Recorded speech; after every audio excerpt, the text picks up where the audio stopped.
El Instituto de Negocios Samway presenta al siguiente orador, quien compartirá contigo su experiencia personal. Esperamos que te resulte útil en el desarrollo de tu negocio. José, para ti el tema del programa educativo es bien importante. Háblanos sobre este tema. El negocio que nosotros tenemos es una actividad empresarial, la más importante del mundo, tiene todas las características de respaldo en la corporación, de los mejores productos, de los mejores desarrollos, de una historia tremenda de 50 años de solidez en el mundo. Luego, ese no es el mayor problema en un tipo de negocios como esto.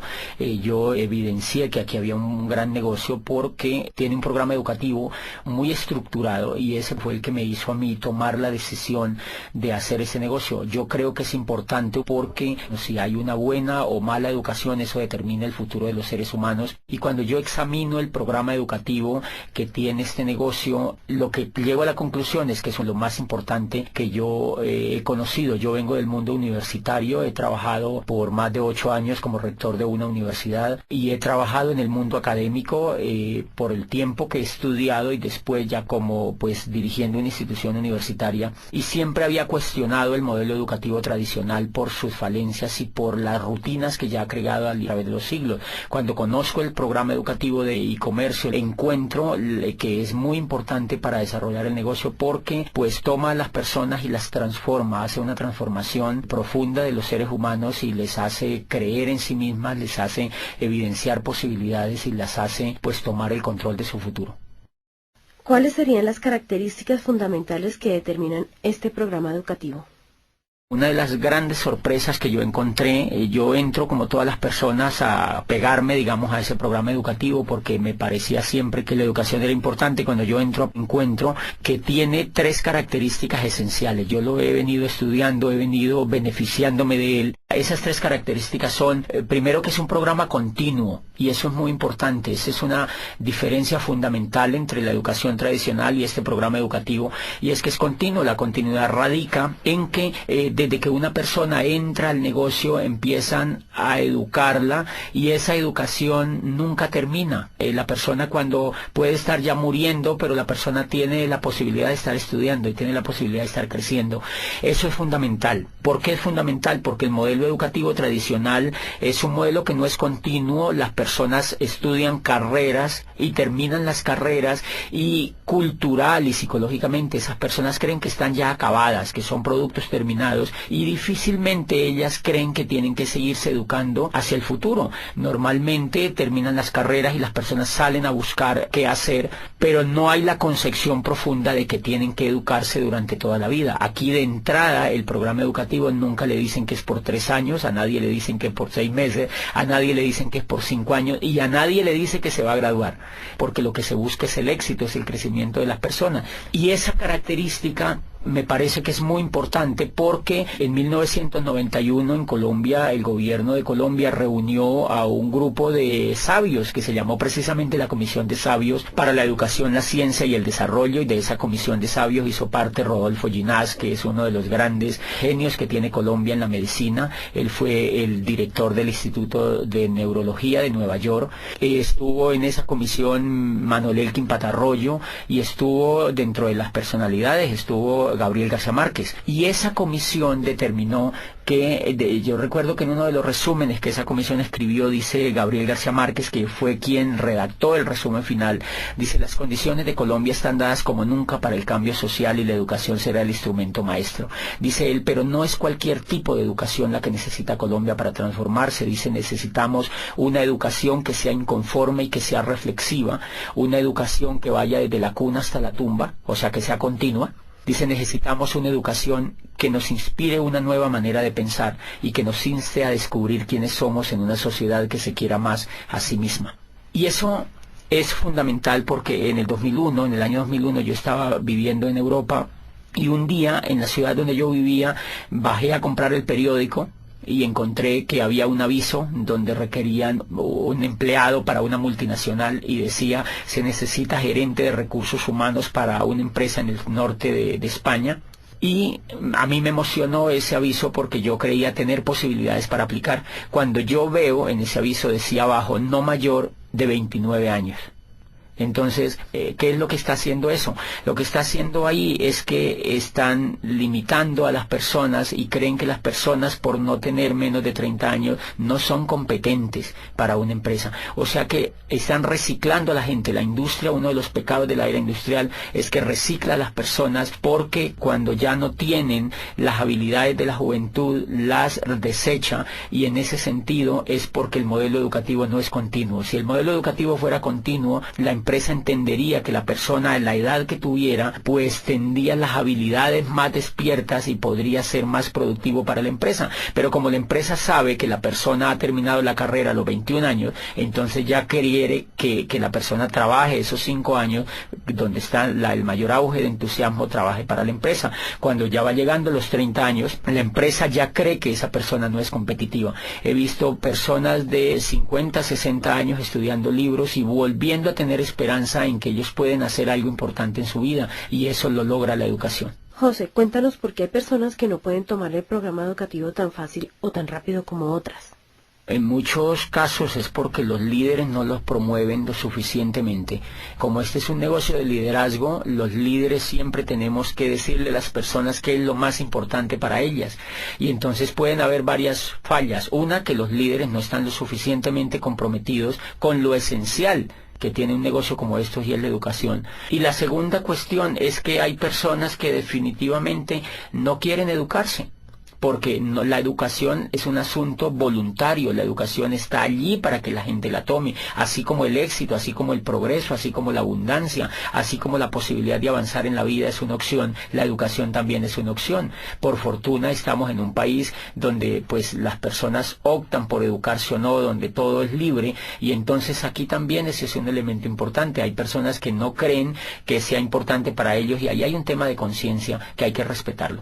Una segunda característica que tiene ese programa educativo y que me parece definitiva es que es coherente. La primera característica es continuo, la segunda es que es coherente. La razón número uno, la cual me sorprendió a mí, es que los maestros que educan en el negocio tienen el resultado en la mano. Diferencia fundamental con el modelo educativo tradicional. El modelo educativo tradicional, no siempre o casi nunca los que educan tienen el éxito. Entonces, a mí me sorprendió ver que yo fui a un seminario y los que me hablaban en ese seminario eran diamantes. O sea, eran libres financieramente, y ellos me estaban enseñando a mí a ser libre financieramente. Entonces, obviamente, cuando yo escucho a alguien que tiene el resultado, eso me da confianza, eso me da fe, porque ella es una persona que tiene las mismas capacidades que yo, y entonces yo creo que yo también lo puedo lograr.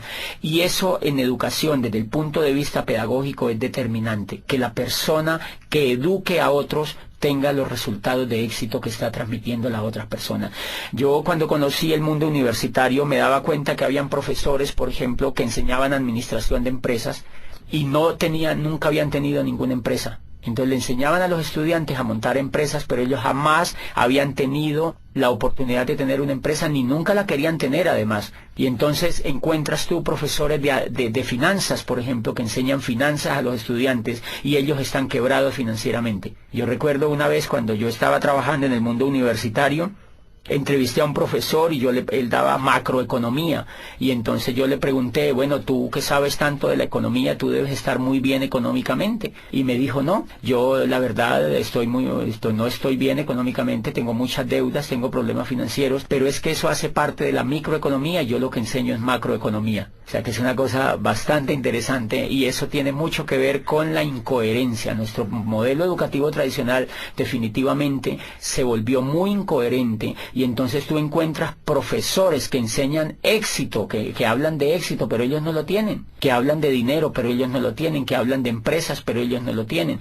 Y entonces ese es uno de los fracasos importantes del modelo tradicional. ¿Por qué? Porque los muchachos, como tienen ese espejo en sus profesores, ellos terminan duplicando a sus profesores, y eso empieza a generarse una ola de pobres que educan a pobres, de pobres que educan a pobres, que se educan entre los pobres, y todos terminan siendo pobres. Entonces por eso tú encuentras gente que les cuesta tener resultados financieros importantes, porque el reflejo y el espejo que ellos han tenido durante todas sus carreras por 20, 30 años de estudio ha sido de incoherencia. Y me hace acordar de una historia bellísima que leí en pedagogía alguna vez de un muchacho que quería estudiar cacería de dragones, era en Oriente, y él había encontrado que existía, pues la mayor necesidad de esa región era atacar la plaga de los dragones que lo infestaban todo. Entonces su padre lo lleva donde el maestro Lin, que era el más dotado en este tema de cazar dragones,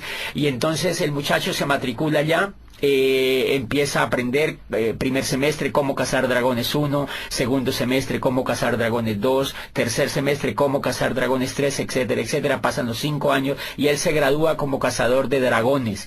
Están tan contentos la familia que van a celebrar con él el grado, lo abrazan, se toman fotos, llevan la abuelita, todos los familiares, las tías, los primos, etcétera, etcétera, y los amigos, y brindan ese día porque se gradúa el hijo como cazador de dragones. Estaban tan felices que lo matriculan inmediatamente en la maestría de cómo cazar dragones, profundo ya, una maestría es una especialidad importante, y entonces el muchacho se queda ahí mismo en esa escuela de cazadores de dragones con su maestro dirigiéndole la maestría, y entonces ya empieza a profundizar cómo cazar dragones en el aire, cómo cazar dragones en el mar, cómo cazar dragones pues en la selva, y se especializa y termina la maestría. Vuelven y celebran a los 2 años y medio, 3 años, él termina, lleva 8 años estudiando cacería de dragones, y entonces celebra y sale como magíster en cacería de dragones. Se va al campo a cazar dragones y al cabo de 10 años regresa muy triste, ya más avanzado de edad el muchacho, ya está entrando en los 30 años, 30 y pico de años, y entonces le dice al maestro, maestro, yo estoy muy triste. Y le dice, ¿por qué estás triste? Le dice, mire, yo estudié aquí contigo en esta escuela cacería de dragones, fui aplicado, nunca me supleteé, nunca habilité, hice todo lo que tú me dijiste, repetí todas las asignaturas, hice todo el pensum, y me gradúo como cazador de dragones, y no solo me gradúo como cazador de dragones, sino que hago una maestría en cómo cazar dragones a nivel de especialidad. Me gradúo de magíster como uno de los más brillantes estudiantes, y llevo 10 años en el campo, y no me puede creer, maestro, no solamente no he cazado ni un dragón, sino que ni siquiera lo he visto. Entonces el maestro se queda viéndolo y le dice, hijo, no te pongas triste. Vamos a hacer lo siguiente, vas a volver al campo durante otros 5 años y vas a trabajar muy duro en cómo cazar dragones. Si al cabo de 5 años no has logrado cazar ningún dragón, se le acercó al oído y le dijo, haz como yo, dedícate a enseñar a los hombres el noble arte de cómo cazar dragones. Me parece que mucho le pasa a la educación tradicional eso. La incoherencia de la educación tradicional en general radica en que el gran cúmulo de profesores que enseñan no tienen los resultados, y entonces duplican la incoherencia, y por eso la gente sale preparada para no hacer nada, porque ellos han visto que los profesores no hacen exitosamente lo que les han enseñado. La coherencia es tan importante en la pedagogía y en la educación en general que en la historia de la raza humana solamente ha habido 2 momentos importantes de éxito en la educación, y esos éxitos han estado ligados especialmente con el valor de la coherencia. El primero se presenta en el siglo de oro de Pericles, en la Grecia clásica, donde allí nace la historia. Imagínense que allí vive Herodoto, y Herodoto no estudia historia, sino que Herodoto hace historia. Herodoto escribe la historia de los griegos, y allí nace el padre de la historia, que es él. Él empieza a escribir sobre lo que le pasa a los griegos, y por supuesto que si una persona quería estudiar historia, suponiéndose que existiera una persona que quisiera familiarizarse con la historia, pues va donde Herodoto, porque Herodoto es el historiador. Y nace en el siglo de oro de Pericles Sócrates, vive Anaxágoras y vive Platón, y entonces ellos empiezan a crear las escuelas filosóficas más importantes que pues iluminaron a Occidente y siguen iluminando la filosofía occidental. ¿Qué era la característica de estos filósofos? Que ellos no fueron a estudiar filosofía, sino que ellos eran filósofos, o sea, eran coherentes, ellos hacían filosofía, y entonces, pues así Sócrates empieza a hablar a los jóvenes en las calles y en las plazas, y empieza a reflexionar sobre la vida, sobre los valores, sobre la amistad, y reúne a los jóvenes y les cuenta sobre la vida, sobre el universo, les habla sobre la belleza, etcétera, etcétera, y los jóvenes son extasiados escuchando a Sócrates, de manera que esa coherencia que él tiene de no enseñar filosofía, sino de hacer filosofía, hace que Platón, por ejemplo, se interese en la filosofía, y hace que otra cantidad de discípulos que surgieron a raíz de la aparición de Sócrates en la escena ateniense, pues empiece a duplicarse, y lo que se duplica entonces es el éxito de la coherencia. Y nace también en el siglo de oro de Pericles la tragedia. Nace la tragedia, y entonces allí vive pues Sófocles, Eurípides y Esquilo, los grandes creadores de la tragedia viven en ese siglo, y pues obviamente ellos no enseñan tragedia, ellos lo que hacen es que hacen tragedia, y lo que hacen es que enseñan con el ejemplo. Nunca antes se ha visto otra etapa más impresionante de gloria, de crecimiento y de creación que la que se da en el siglo de oro de Pericles, y ha sido pues el ejemplo máxime de la educación. Y paradójicamente allá nace la historia, pero no hay facultades de historia, nace la filosofía y no hay facultades de filosofía, y nace la tragedia, la gran literatura de los griegos, pero no hay escuelas de literatura. Entonces lo que hay son hechos concretos, hay maestros que hacen las cosas, y otros, si las quieren aprender, pues las aprenden realmente de los que saben. Y eso es tan importante que el otro momento que se presenta en el siglo XVI, prácticamente arrancando el siglo XVI, y es en lo que llamamos el Renacimiento. Allí, en la Florencia renacentista, se da otro milagro de la educación. Allí aparece el arte, aparece otra vez la filosofía renacentista, aparece el descubrimiento de las leyes físicas y de las leyes químicas, y aparece el renacimiento de la política, de la democracia con Maquiavelo. Aparece el planteamiento de teorías políticas que nunca se habían escuchado, básicamente en lo que plantea Maquiavelo, y aparece en el arte Miguel Ángel Buonarroti, aparece Tiziano, aparece Botticelli, y ninguno de ellos va a las escuelas de arte, sino que ellos van al taller de Verrocchio, van donde hay maestros pintando, donde hay escultores, donde hay realmente personas que son coherentes con el arte, y pues ellos han sido los grandes creadores del Renacimiento, la gloria, el espejo, todo el ejemplo que tuvimos hacia adelante en el tema del arte en Occidente. Por ejemplo, fíjense que toda esa coherencia hace que Newton defina su rol sobre la ciencia y desafíe los conceptos que se habían creado a raíz de las creaciones anteriores en el tema de la física. Y lo que se da en ese siglo, en ese siglo del Renacimiento prácticamente, en esa etapa, es que existen personas que son coherentes entre lo que piensan y entre lo que hacen. Nunca antes ni nunca después se presentó otro milagro de la educación tan impresionante como se dio en el Renacimiento y en el siglo de oro de Pericles. Y el último pilar que tiene este negocio es que es humanista. Y el humanismo radica en que el centro de todo el modelo educativo es el ser humano. No es el conocimiento, no es el horario, no son los útiles, no son los maestros, no son los esmeraldas ni los diamantes, es el centro de todo el ser humano, es la persona que viene a educarse. Entonces, uno, le respetan hasta la decisión de si se educa o no. Dos, le respetan hasta cuándo quiere educarse. Tres, le respetan el tiempo, porque el programa educativo no tiene horarios. Lo hace la persona en su casa, lo hace cuando se levanta, lo hace cuando se acuesta, lo hace al mediodía. No tiene un horario como hace el programa educativo tradicional, que levanta a los niños a las 5 de la mañana para que se vayan a la escuela y le viola el sueño, le viola la esencia misma de las personas, que es el descanso. Los llevan a estudiar desde la madrugada a los niños con unos horarios determinantes que ellos no han escogido. Entonces el centro en este negocio del programa educativo, y por eso lo hace humanista, es el ser humano, no el conocimiento, no el intelecto, no los libros, no los profesores, no los horarios, sino el ser humano. El ser humano como centro educable hasta el final de los días. Como lo respeta como ser humano, sabe que el ser humano puede crecer desde que está con uso de razón hasta que muere. Y eso es un modelo completamente humanista. El humanismo radica, siempre que se mide un modelo humanista desde la pedagogía, se mide dónde está el ser humano y cómo se le respeta. Este modelo educativo lo que hace es crearle a la persona una inteligencia superior desde lo emocional, le genera esperanza, le genera valores, le genera principios, y todo lo orientado a la educación está basado en los valores intrínsecos del ser humano. Ni siquiera en el intelecto, sino en los valores intrínsecos del ser humano. José, ¿qué diferencia hay entre el modelo educativo tradicional y el programa que estamos desarrollando en este negocio? Bueno, fuera de esas diferencias que son monumentales, Son diferencias como, por ejemplo, que el modelo educativo tradicional se enfoca en la educación intelectual. Y resulta que los grandes descubrimientos que se han hecho en la pedagogía apuntan a que el éxito de las personas en la vida no está basado en el intelecto, sino en la emoción.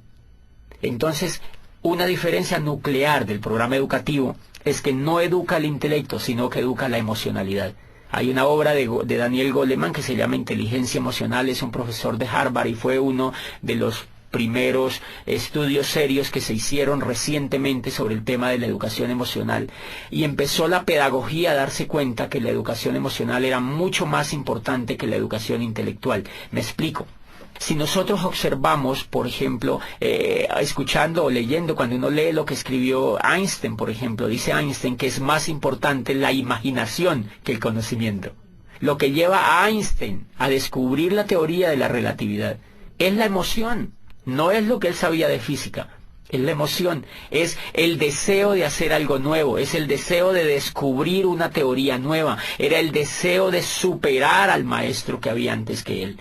Lo que lleva, por ejemplo, a Newton a descubrir la teoría, la gravedad, todo el tema de la gravitación, es porque él quiere progresar frente a lo que había antes. Lo que lleva a Galileo Galilei a perfeccionar el telescopio de Hans Lippershey y ver las estrellas y decirle al mundo que el centro del universo no era la Tierra, que estaban equivocados y que llevaban 2000 años equivocados, fue el deseo de superar a Ptolomeo, que había existido miles de años antes y que habían educado a la gente con un paradigma que Galileo cree que es falso y lo demuestra. Entonces, fíjense que allí prácticamente no hay juego de intelecto, lo que hay es un juego de emocionalidad. Y si uno examina, es el deseo de superar, es el deseo de traspasar las barreras, es el mismo deseo que tiene el atleta olímpico de superar la barrera de los 100 metros, es el mismo deseo que tiene el ciclista de correr el Tour de Francia y ganarle al otro, es el mismo deseo del Guinness Record de superar. O sea, el ser humano desde que está en la faz de la tierra siempre ha tenido el deseo de ser mejor, el deseo de crecer. O sea que lo que impulsa a los seres humanos no es el intelecto, es la emoción. Y paradójicamente la emoción es la que no se educa. La emoción no se educa ni desde la casa, o más bien se deseduca. Se crean hábitos perversos frente a la emoción.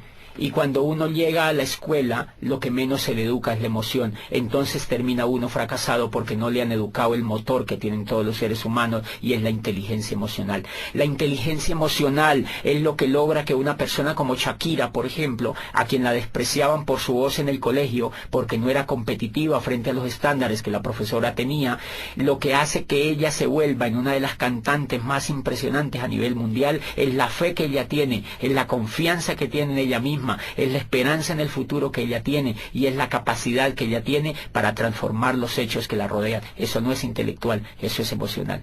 Gabriel García Márquez, desde que entra al mundo universitario aquí en Bogotá y estudia en la Nacional, de una lo que ve es que él no iba a ser un buen abogado y que el modelo que lo estaban metiendo educativo no le convencía. Él se retira de la universidad y lo que lo lleva a hacerse el mejor escritor del mundo es el deseo, es el sueño, es la capacidad de querer progresar y la capacidad de creer en sí mismo. Y ahí hay un elemento fundamental que se llama la capacidad de soñar.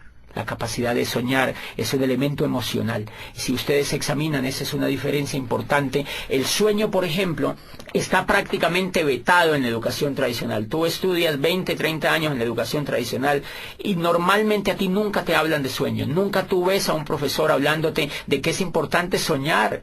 Nunca te hablan de que es importante soñar, porque ese elemento es casi cursi en la educación tradicional.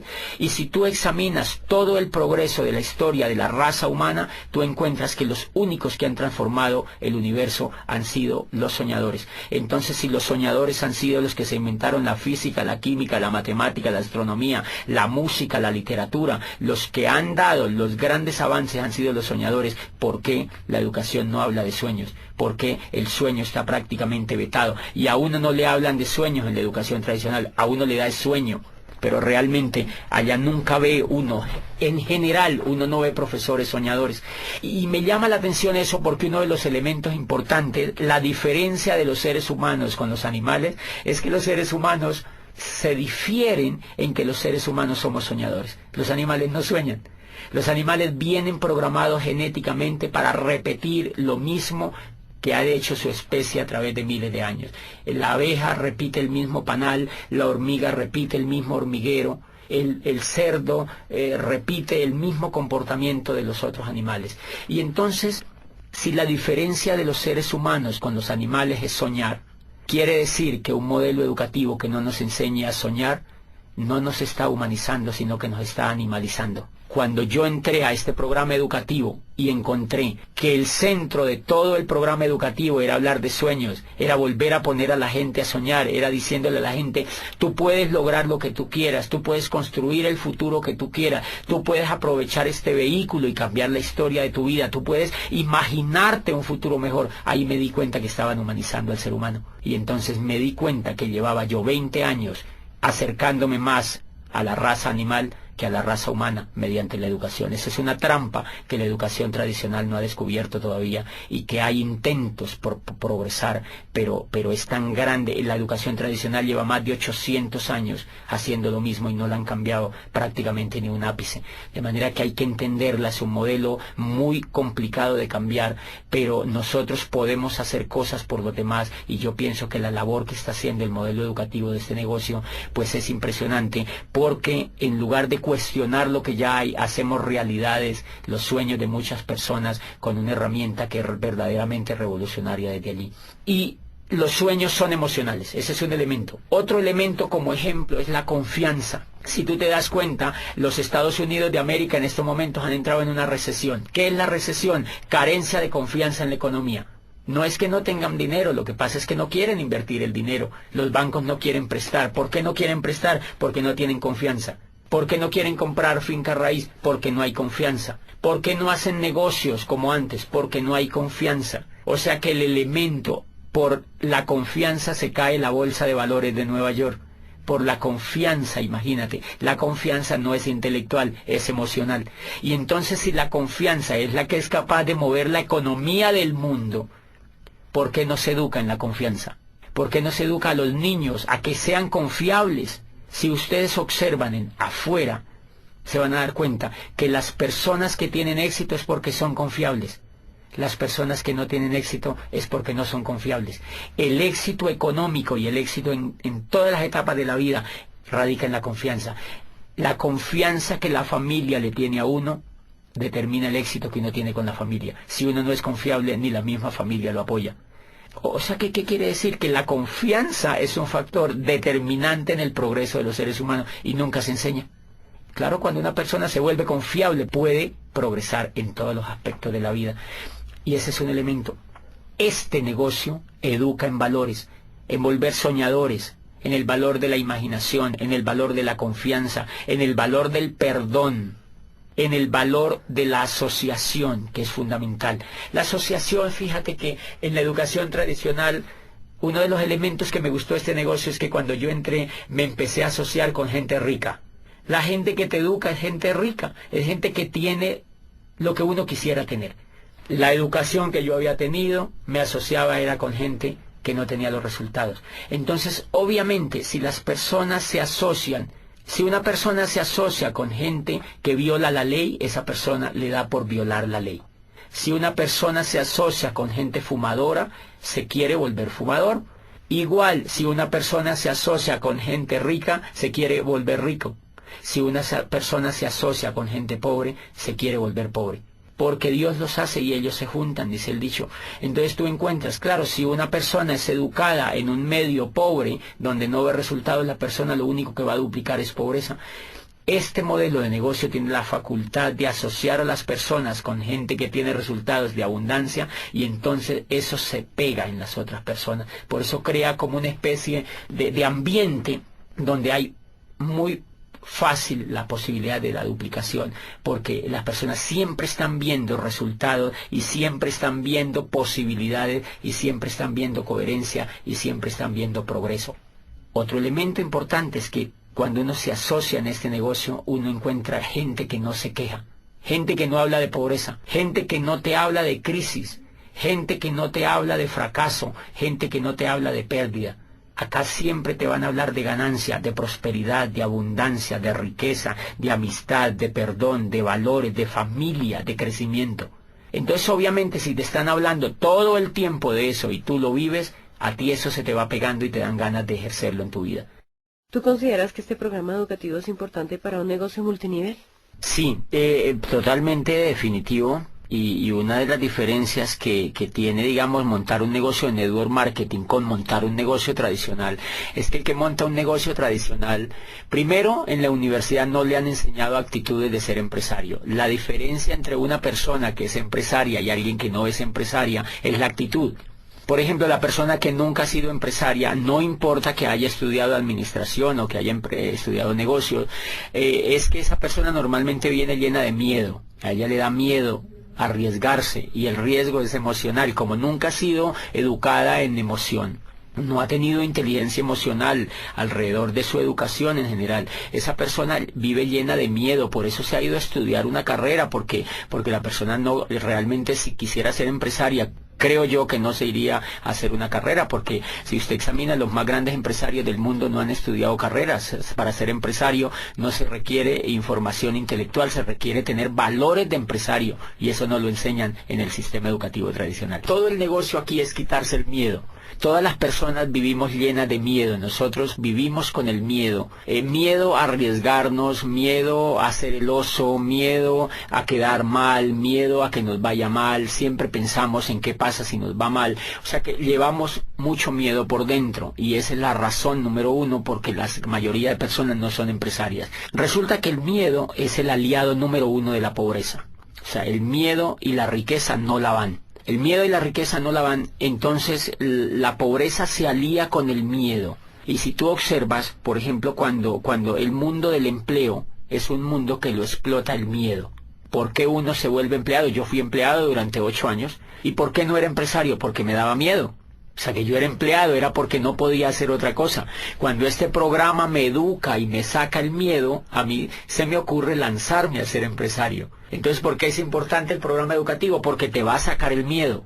El miedo siempre vive con uno. Lo que pasa es que el programa educativo lo minimiza, lo arrincona, lo manda a espectros donde uno no lo necesita. Y cada vez que uno se educa emocionalmente en ese negocio, el miedo se aminora. Los seres humanos en cuestiones con el miedo somos como un demaquillante. El demaquillante normalmente tiene mitad de agua y mitad de aceite.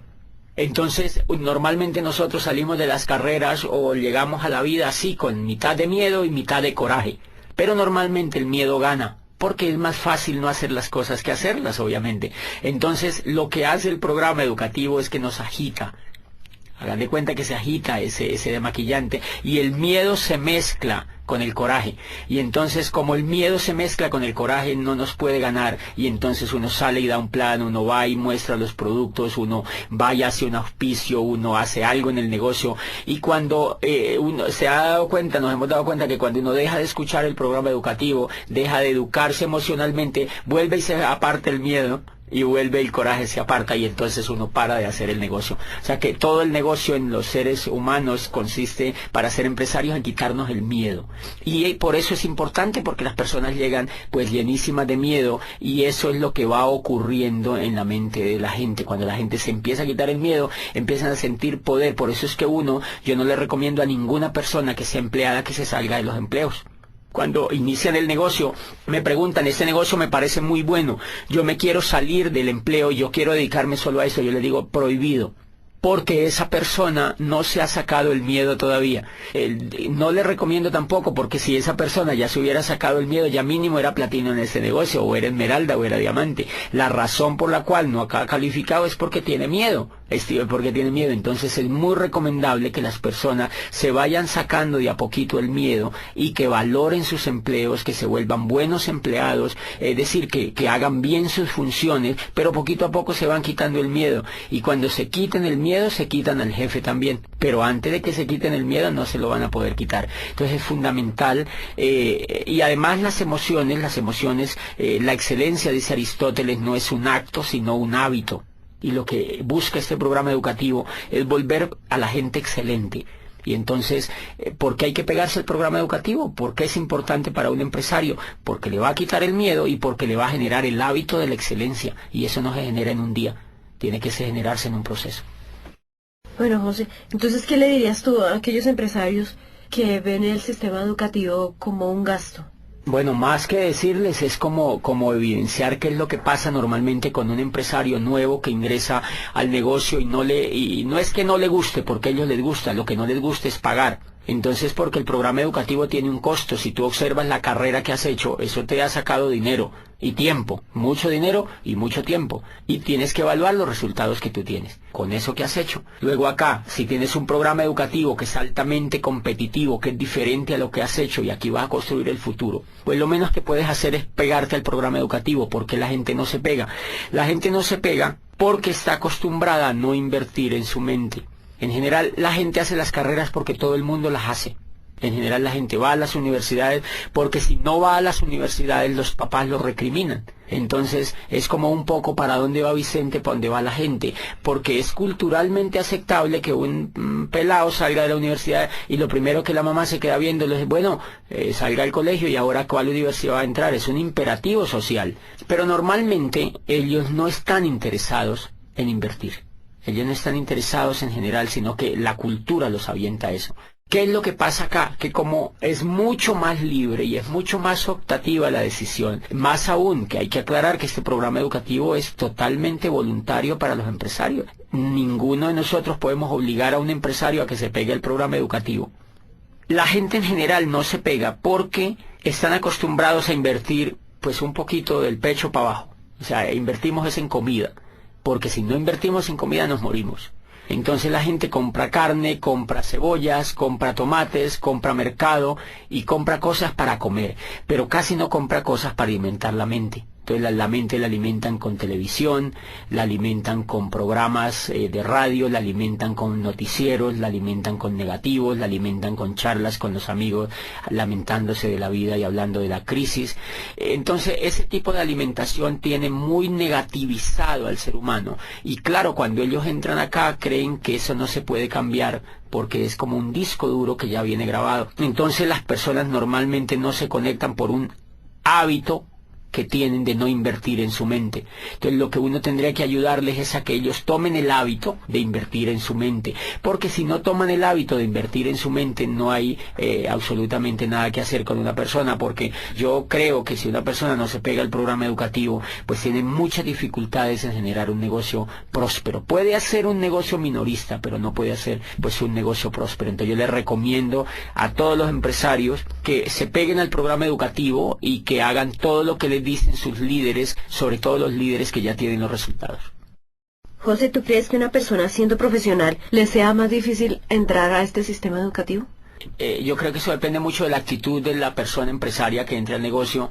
Hay muchos casos de profesionales con una excelente actitud para educarse, pero tenemos montones de casos de profesionales que ven el negocio y son renuentes al conectarse al programa educativo. ¿A qué acuso yo esa renuencia? Creo que esa renuncia tiene que ver con lo que ellos creen que son. Como ya son médicos, como uno ya es abogado, como uno ya es ingeniero, entonces uno se cree producto terminado. Y ellos no tienen la culpa, ellos así los han hecho creer. Eso se lo ha hecho creer todas las décadas que llevan de estudio y los grados que les han dado. Entonces se creen productos terminados y creen que esto es un jueguito, que esto es, o sea, una cosa allí, pues como para decidirlo de manera sencilla. O sea, no creen que sea tan importante porque se creen productos terminados. Pero cuando ellos van, digamos que entra un ingeniero, yo he tenido casos de ingenieros civiles que me dicen, yo entro a eso y eso me gusta y yo sé que eso es espectacular como negocio. Y empiezan a dar planes, empiezan a trabajar, empiezan a querer auspiciar, empiezan a querer construir el negocio y se frenan y vuelven a mí y me preguntan, no sé qué es lo que me pasa. Lo que pasa es que yo voy donde la gente y me dice que no, yo a veces contacto a la gente y me dejan plantado y obviamente para un profesional de esos pues un resultado de eso lo golpea. Cuando yo los escucho me dicen, no tengo resultado, yo le doy y le doy y le doy y no avanzo. Entonces yo advierto muchas cosas. Él se empieza a dar cuenta de que le falta algo que él no sabía que le faltaba. Y es, por ejemplo, coraje, disciplina. perseverancia. Él se quiere rajar, por muy ingeniero que sea, él se quiere rajar al segundo mes. O sea que él en ese momento le está faltando inteligencia emocional. Él es buen ingeniero, pero como empresario no tiene inteligencia. Entonces él en ese momento, antes de conectarse al programa educativo, él no se da cuenta que le falta la inteligencia emocional suficiente para ser empresario. Entonces creo que esa es una de las razones. El sentirse producto terminado, fíjense que la ignorancia, decía Platón, no es un estado de escasez, sino un estado de llenura. Y entonces cuando uno es profesional, uno se siente lleno, uno se siente que se va a comer el mundo, uno cree que ya todo lo sabe. Entonces que nadie le puede venir a enseñar otra cosa. Y dice Platón, ese es el peor pecado que se comete frente al conocimiento, porque la ignorancia, dice, si fuera un estado de vacío, pues simplemente bastaría con llenarlo y se solucionaría el problema. Dice, pero como es un estado de llenura, lo que la persona tiene que es vaciarse de todo lo que no sabe, de lo que cree que sabe, pero que no lo sabe, para que pues se vuelva un poco noble y empiece a aprender otras cosas. Entonces la dificultad radica allí cuando esa persona entienda que creo que es más con un estrelle que él se pegue cuando arranque el negocio y se da cuenta que la gente no le hace caso, que la gente que entra no quiere estar con él, que la gente que entra se raja y normalmente es por problemas de confianza porque no confían en él, es por problema de que no lo ven entusiasmado. Y todo eso es emocional, entonces él tiene que empezar a educar ese tipo de emociones si lo que quiere es hacerse esmeralda o diamante en ese negocio.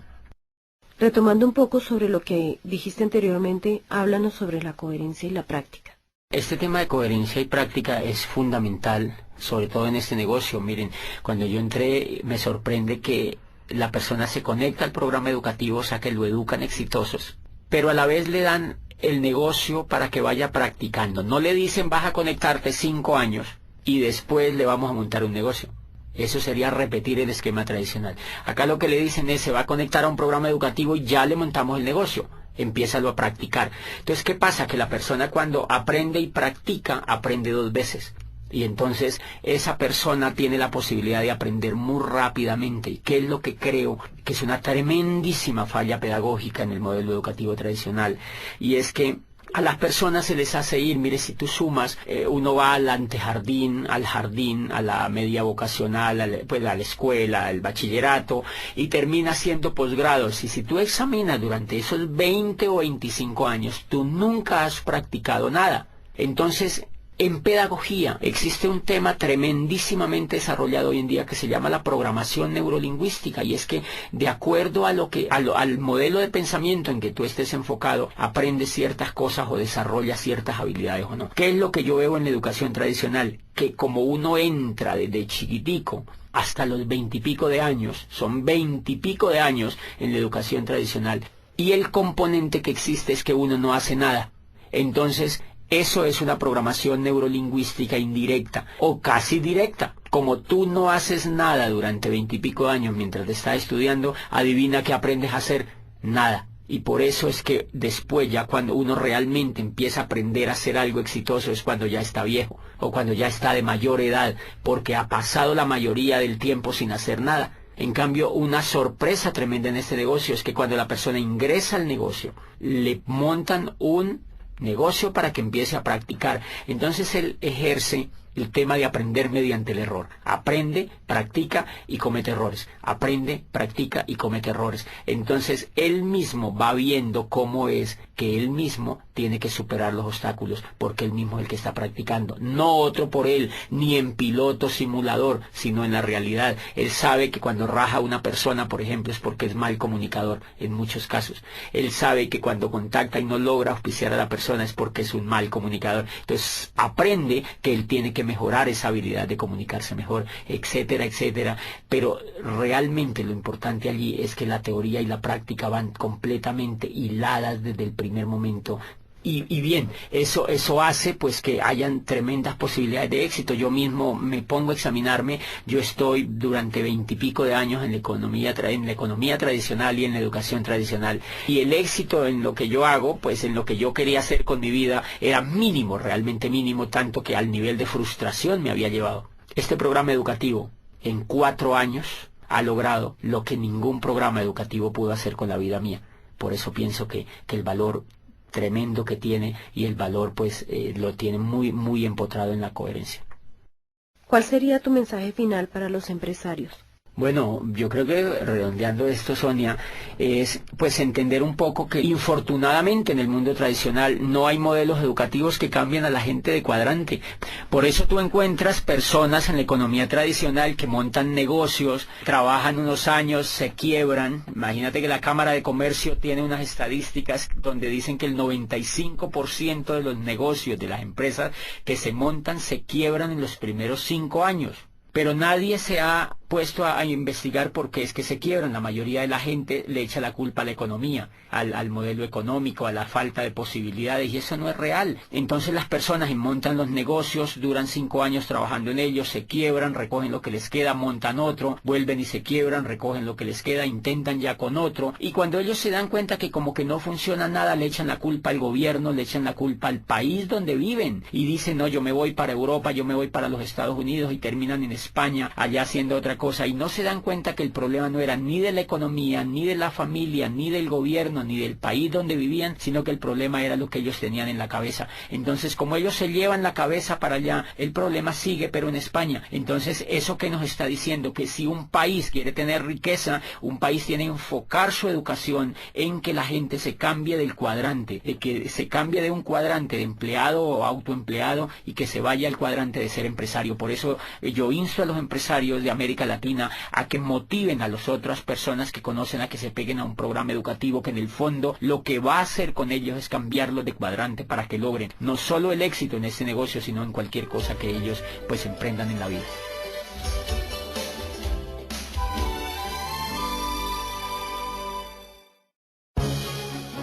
El Instituto de Negocios Amway agradece tu atención. Esperamos que esta presentación te ayude a lograr el éxito que soñaste.